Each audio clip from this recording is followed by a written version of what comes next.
Well, hi there. Welcome back. Dan again from Clean Guru. So how can I stop losing cleaners?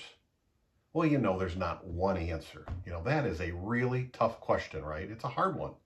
But here's one idea. You may have heard variations of this. It's not unique. It's just maybe we need to be reminded of it. Cleaners are people first. They're not cleaners first, they're people first. And people like to know how they're doing.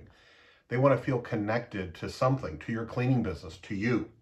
So if you can build in ways of giving them feedback, letting them know how they're doing, an inspection, a checklist, maybe you have a site supervisor there for a short meeting every day, anything or things, say several things that you can build in that you're having a regular, we talk about with prospects, touch, touch, touch. It takes a certain amount of touches to build that level of trust.